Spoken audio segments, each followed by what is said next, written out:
ദൈവത്തിന് സ്തുതി. പ്രഭാതകിരണത്തിലേക്ക് സ്നേഹവന്ദനം. ഭാഗം 1844. ഇന്ന് ജനുവരി മാസം 17-ാം തീയതി. വിശുദ്ധനായ ലൂക്കോസ് സുവിശേഷകൻ മാത്രം രേഖപ്പെടുത്തിയ ആ മനോഹരമായ യേശുവിന്റെ കഥ, യേശു പറഞ്ഞ കഥ, നല്ല ശമരിയാക്കാരന്റെ കഥ തന്റെ സുവിശേഷത്തിന്റെ 10-ാം അധ്യായത്തിലുണ്ട്.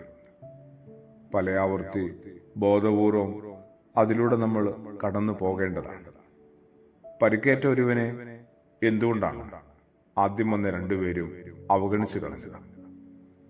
മൂന്നാമതെത്തിയ ശമരിയാക്കാരൻ അയാളെ സ്വീകരിപ്പാനായിട്ട്, അയാളെ ചേർത്ത് പിടിക്കാനായിട്ട് കഴിഞ്ഞതും എന്തുകൊണ്ടാണ്, എങ്ങനെയാണ്? മറ്റാരെങ്കിലുമൊക്കെ ചെയ്യട്ടെ എന്നാണ് എല്ലാവരും കരുതുന്നത്. അതുകൊണ്ട് തന്നെ നമുക്കിടയിൽ ആരും തന്നെ ഒന്നും ചെയ്യുന്നില്ല എന്ന് സമ്മതിക്കേണ്ടി വരും. ഉത്തരവാദിത്തപ്പെട്ടവരാണ് കടമകളൊക്കെ നിർവഹിക്കേണ്ടതെന്ന് ചിന്തിച്ചാൽ പിന്നെ ആർക്കും ഒന്നിനോടും ഒരു പ്രതിബദ്ധതയും ഉണ്ടാവില്ല.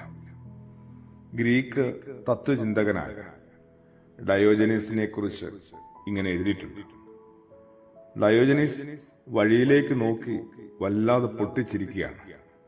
അത് കണ്ട ഒരാള് കാരണം അന്വേഷിക്കുകയാണ്. അദ്ദേഹം പറഞ്ഞു, വഴിയുടെ ഏതാണ്ട് നടുവിൽ കിടക്കുന്ന ആ കരിങ്കൽ കഷ്ണം നിങ്ങളും കണ്ടോ? ഒട്ടേറെ ആളുകൾ അതിൽ തട്ടി വീഴുകയും പരിക്കേൽക്കുകയും ഒക്കെ ചെയ്യുന്നുണ്ട്. എന്നിട്ടും ഒരാൾ പോലും ആ കല്ല് മാറ്റാൻ തയ്യാറാവുന്നില്ല. ഓരോരുത്തരുടെയും സ്വാർത്ഥത ഓർത്താൽ എങ്ങനെയാണ് പൊട്ടിച്ചിരിക്കാതിരിക്കാൻ? മറ്റാരെങ്കിലുമൊക്കെ ചെയ്യട്ടെ എന്നാണ് പലരും കരുതുന്നത്, എല്ലാവരും കരുതുന്നത്. പിന്നെ ആർക്കും ഒന്നും ചെയ്യേണ്ടതില്ല. ഉത്തരവാദിത്തപ്പെട്ടവരൊക്കെ കടമ നിർവഹിക്കട്ടെ എന്നാണ് പറച്ചില്. തന്റേതല്ല എന്ന മനോഭാവം രൂപപ്പെടുത്തുകയാണ്.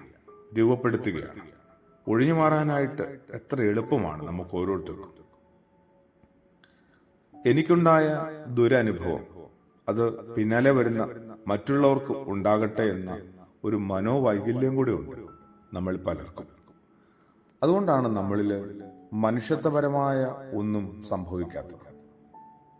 നല്ല സമരിയക്കാരന് മുമ്പേ വന്ന ആ പുരോഹിതനെ ലേവിനെയും ഒന്നും ഒരു പരിധിക്കപ്പുറത്ത് കുറ്റപ്പെടുത്തുകയല്ല.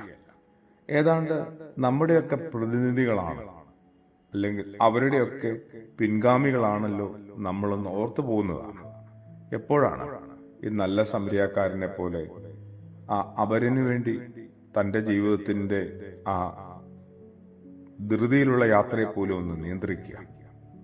അങ്ങനെ ആവണം എന്ന് ക്രിസ്തുയേശു പോലും ആഗ്രഹിച്ചിട്ടില്ലേ എന്നെ കുറിച്ച്, നമ്മൾ ഓരോരുത്തരെ കുറിച്ച്? പ്രാർത്ഥനയോടുകൂടി ആമേൻ.